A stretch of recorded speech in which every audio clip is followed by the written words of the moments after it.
It's another informative time with Among 8 Radio Communications, and I'm delighted to host this series of Dimensions in the Geopolitical Economy. And as usual, it promises to be an impactful use of your time. Welcome. I'm Abiodun Abari. Last episode, we were able to establish the importance and relevance of BRICS to the world and how the scale, well above the 41% of global GDP. Okay. Our further analysis reveal that BRICS is the food basket of the world, and BRICS countries are energy giants, commodity giants. All right, talking about mineral resources, they are there, and so GDP without analysis can be somewhat misleading. We use the United States GDP as an example. The United States has just 10% of the GDP accounting for manufacturing. That's manufacturing accounts for 10% of the GDP of the United States, and you have finance, insurance, and real estate having 21%, professional services and business services 13%. So you can imagine that healthcare is 18%. And you're so surprised that you have something like inputting rent to owner-occupied housing having 8%. This is something that is somewhat hypothetical. Expected rent you're supposed to pay if you are not living in your own house. And that accounts for 8% of the GDP of the United States. So not actually analyzing the GDP and just taking at face value might be somewhat misleading about the level of activity and the level of the relevance to the quality of life of the people, in terms of manufacturing, in terms of food production, in terms of agriculture, in terms of innovation, and in terms of bringing into bear economic activities, expanding the economy and accommodating more people willing and able to make their own impact, contribute their own quota to the development of the economy.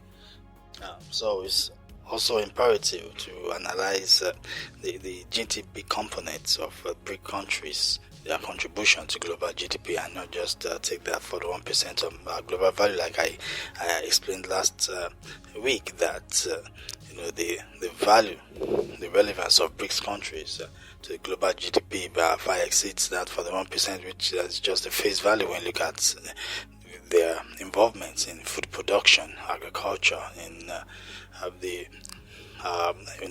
things like energy production, and of course commodity production, and talking about even the flip side of fossil fuel production, talking about renewable energy sources. They are giants when it comes to the availability, of the raw materials. Talking about nickel, very, very importantly. So you have to put the GDP in perspective, and in doing that, the main primary food crops that are produced globally, you see BRICS representing very, very well. For sugarcane, you have Brazil, India, and China. And for maize or corn, you have China and Brazil too. And for rice, you have China and India. And for wheat, you have China, India, Russia. For palm oil, you have Indonesia, Thailand, Malaysia. And potatoes, of course, you have China and India. So you see that BRICS countries are actually have come into their own when it comes to global food production. And you also understand that being the food basket of the world is something that is a role that is quite relevant. Talking about meat production too, whether it's chicken, pork, or beef, you have BRICS countries coming into their own. Okay, China, Brazil, and doing so well in that department. And the eggs from chickens too. You have China, India, Indonesia, Brazil, and Russia contributing well over 50% to global production. So, and seafood, China is the undisputed their global leader, whether it's captured production or aquaculture production. So, and of course, Indonesia supplementing China when it comes to aquaculture, the production, making over 70% of global production. China and Indonesia significantly having producing over 70% of global aquaculture production when it comes to seafood. So, yes, and also highlighting the soybean oil too, and the sunflower oil. Okay, so Russia, of course, is undisputed biggest producer of sunflower oil globally. And China and Brazil too are doing very well in terms of soybean oil, China being the global leader. And of course, when it comes to energy, 5 of the top 10 oil producers in the world are BRIC countries, and for natural gas, 6 of the top 15 biggest producers in the world are BRIC countries. Okay, so of course, the flip side, which is non-fossil fuel production, talking about renewable energy sources. China accounts for over 80% of global investment in clean and renewable energy manufacturing, talking about green technology. Okay, so, and of course, other countries like the United States have to tariff China's goods in order for their own local industries to compete, to have a fair share, so to speak, of the market, which China dominates at the moment. And looking at the critical minerals which fuel the renewable energy sector, iron ore, copper, nickel, you have BRIC countries coming into their own. BRIC countries dominating, especially iron ore. You have 7 out of the 10 largest producers being BRIC countries. And for copper, you have 3 of the 10 largest producers being BRIC countries. And for nickel, okay, you have Indonesia is by far the largest producer. And nickel is a very, very important commodity in the renewable energy sector. So, looking at the relevance of BRICS in the geopolitical scheme of things, and the importance and relevance, the global South economies of pulling together to create new alternatives, challenging the old order of the United States dollar-denominated international payment and settlement system, seeking de-dollarization objectives, investment assets, and engaging in conversations and transactions rather in other currencies. Pivoting away from the dollar. Okay, winning away from holding US dollar-based assets. All right. So you look at all those movements, the actions, the potentials, right? And you look at the productivity, level of productivity, okay? And coupled with that, where will you place Nigeria's decision whether to accept the invitation to being a partner country of BRICS? Okay, so what decision should Nigeria take? Right? Will Nigeria be able to advance its own interests where it matters? Maybe by adopting a bamboo diplomacy like Turkey. Okay, so how well would adopting bamboo diplomacy work for Nigeria? You see, like Turkey. Turkey is a NATO country and works with the United States, cooperates with the United States militarily in a number of places, especially in Syria, but draws the line when it comes to the Kurds, okay, because of what it's facing locally with the Kurds in Turkey, and Turkey ensures that the Kurds in Syria also are being undermined because it believes that if they thrive, they might influence the Kurds in Turkey, which of course want to undermine the Turkish the government, okay, the government So has to protect his own interest and draw that line with the United States, even though the Kurds in Syria have been backed by the United States. Okay, so we will Abuja be able to adopt that kind of bamboo diplomacy and bend towards where its interest is served, determining its situation and its merits, and ensuring that it puts Nigeria first in any decisions it wants to make. So people have talked about the background of the Nigerian president, Ashwaju Bola Ahmed Tinubu, and his background in the West, especially his issues with criminal forfeiture of money regarding the drug case, and of course he was able to weather that storm politically. All right, and of course people now think that might be a very good platform for him to be an intelligence asset for the West, for the United States. That is sort of compromised. That the West will always prefer someone who is compromised, so that they'll be able to the person will be easily prodded, or be susceptible to blackmails in order to do whatever the West wants. All right, so that's a factor that is being discussed, and the pandering to the International Monetary Fund and other Western-backed institutions in terms of removing subsidies abruptly, subsidies on petroleum products and subsidies on, of course,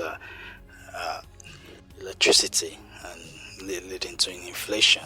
You have a factor costs rising very, very high, and the inflation in the countries, the headlines are 34%, and even food inflation should be much higher.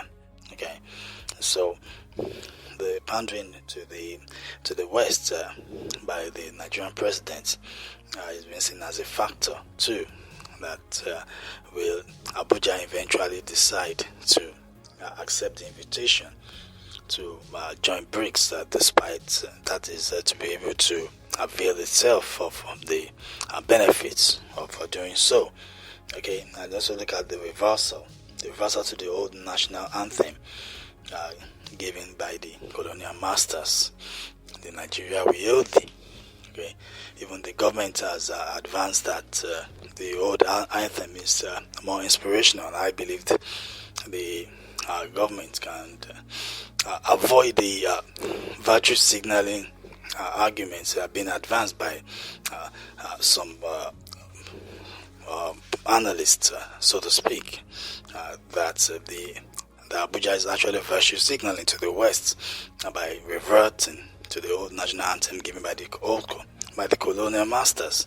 If it really wanted something more inspirational, it could just commission that kind of work to be done, and pronto you have, of course, you have a deluge of quality work to select from. Because Nigeria is not actually devoid of talents that could put that together. Okay, and the way is Mr. President, Nigeria's president, is willing to always do France's building when it comes to ECOWAS, is something that's also being looked at. Okay, and the lavish reception they got in Paris and the agreement signed, mineral resources in defense. Okay, so and you find that the music, the food, the rendition of Nigerian hits by a French band, so that's atmosphere of conviviality is just unmistaken. Okay, so it's somehow maybe looking like the French government is wooing the Nigerian government, so to speak, and Nigeria is now becoming the beautiful bride to replace the Francophone countries who are actually pivoting away from France. And of course, France needs the mineral resources, the natural resources to fuel its own growth, to fuel its own economy, its own ambitions, defense, and or whatnot. So, of course, Nigeria is being seen as a strategic replacement for the francophone countries like Nigeria, who have cut ties with France economically and, of course, militarily. So, of course, Nigeria stands to gain a lot from the BRICS bloc, becoming partner and eventually become a full member of BRICS. Talking about trade, defense, and even the digitalization objectives too. We help strengthen the naira. Okay, we are largely in the import-dependent nation. Nigeria is a large import-dependent nation, so the diversification and access to emerging markets, and the potential stability of the forex rate, against even the big currencies like the dollar, euro, pound sterling, and so on. So it's something that will make the local currency stable and attractive to investors. Very, very important. So Nigeria actually stands to gain a lot economically from joining the BRICS bloc. A bloc has a partner country that en route to being a full member. And of course, you also look at access to development funds from the New Development Bank. The New Development Bank was formed by the BRICS bloc in 2014, actually as an alternative to the Western-backed World Bank and the International Monetary Fund, IMF. Right, and that was quite a very significant achievement. They were able to win themselves from the dependence on the Western bank institutions, providing that alternative, and they were able to provide succor infrastructure-wise and in other sectors too for the member countries. Okay, so of course you look at the cooperation, the development, and the global influence. Right, so of course, when you talk about global governance and happenings, helping emerging economies advance their own interests. So that platform, the BRICS platform, it's something that will be able to be used to advance global governance objectives. Helping shape the geopolitical economy, and advance their own interests. Emerging economies being able to advance their own interests and ameliorate and counteract imperialism. Of course, the BRICS platform provide an opportunity to work with other countries to shape the regional issues, in Africa, and of course in the sub-region. So that cooperation is quite necessary. Okay, so.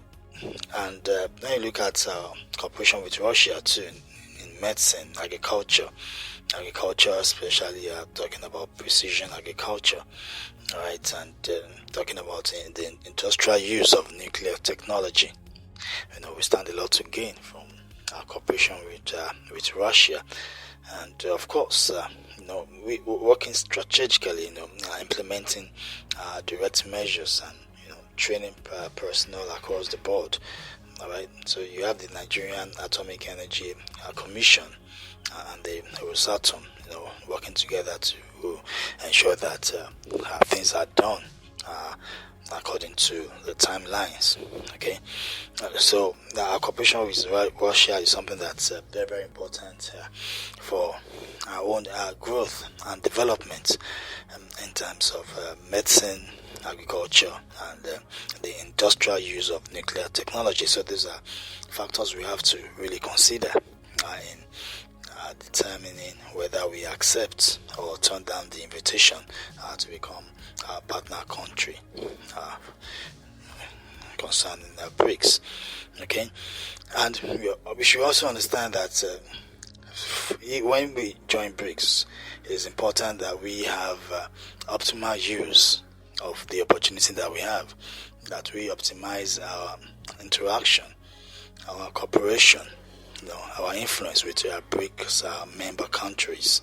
Okay, So they need to invest in value-added processing to maximize trade and economic benefits of joining BRICS. That those benefits for Nigeria is very, very important. So that it will not just be an exporter of raw materials.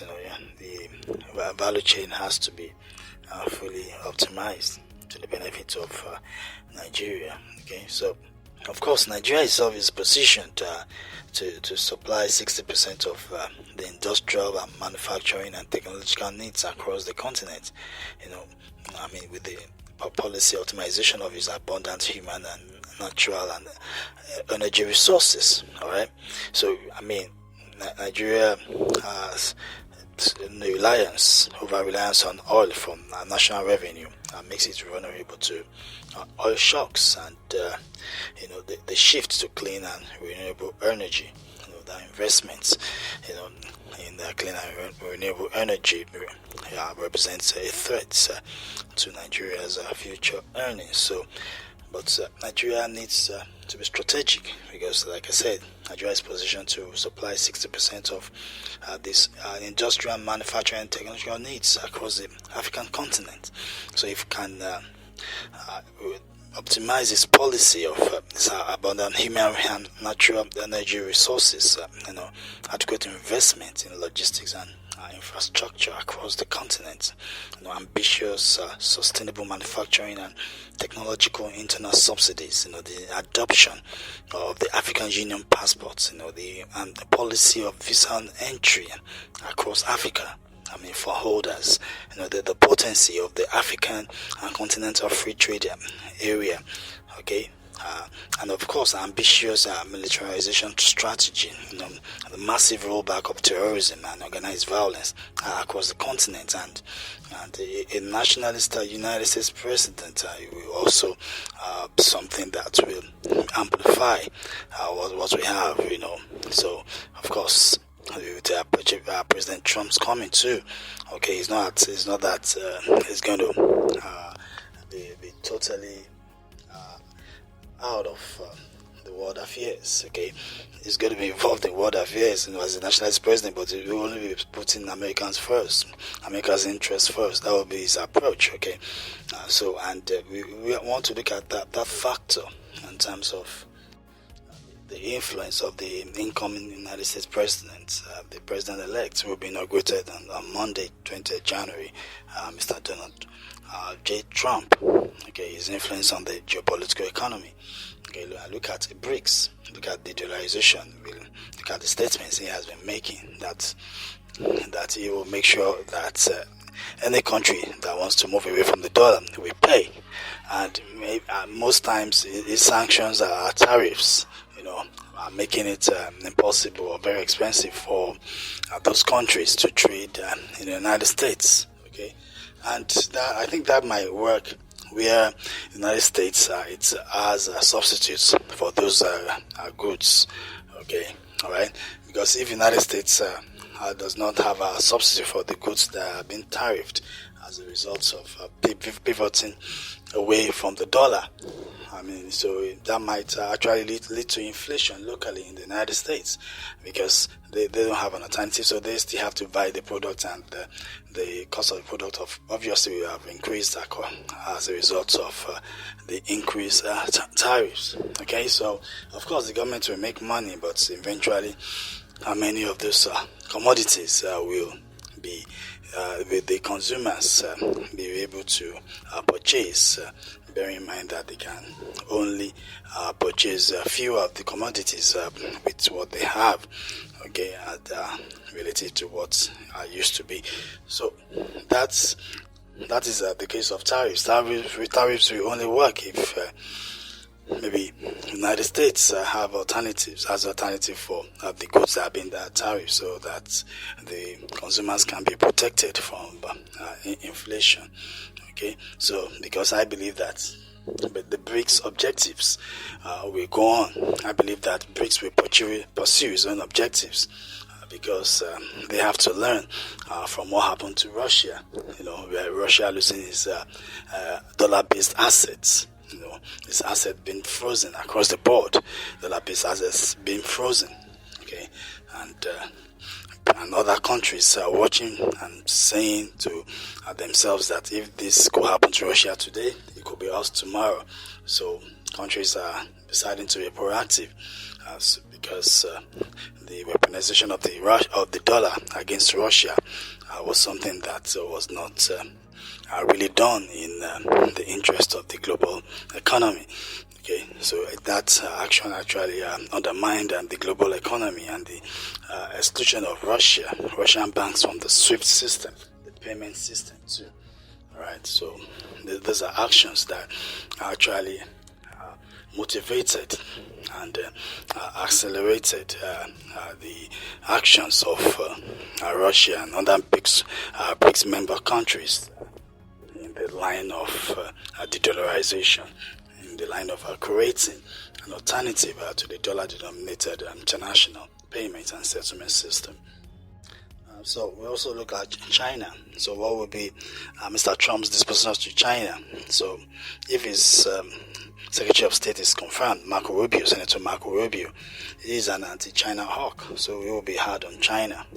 And I think they want to militarize Taiwan, to protect Taiwan, to actually acts as a deterrent to China from invading Taiwan. So they want to sell a lot of weapons to Taiwan, so weapons that will be effective in deterring China from invading Taiwan.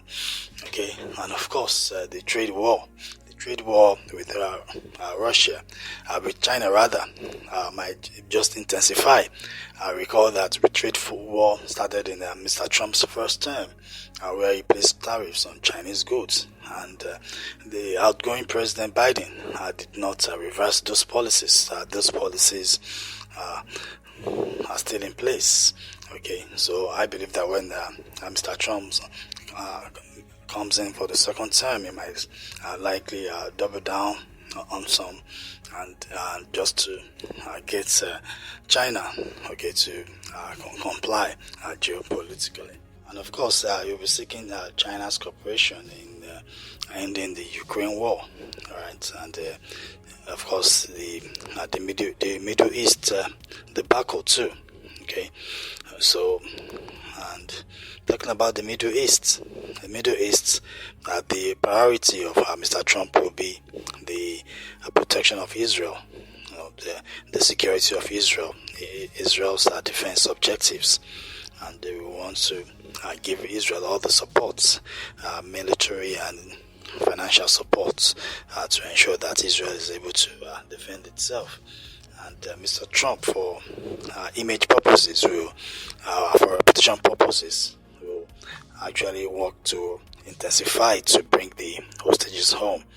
Okay, and I believe that he will want peace, and he will want to reinforce the Abraham Accords, reinforce and expand the Abraham Accord, and of course we want peace restored in the Middle East as well as in Eastern Europe.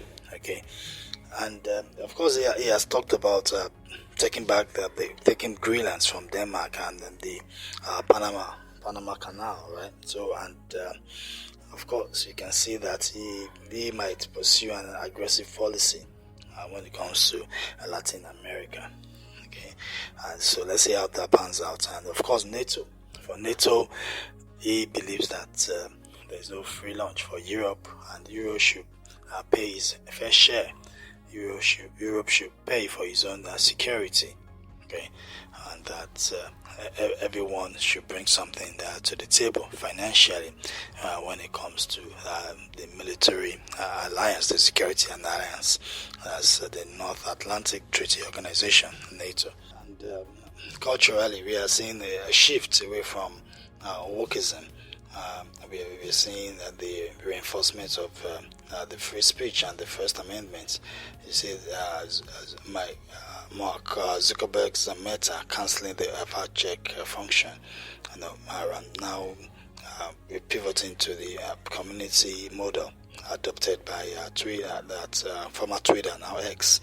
Okay, and of course the extended pronouns option, they, them, and all that.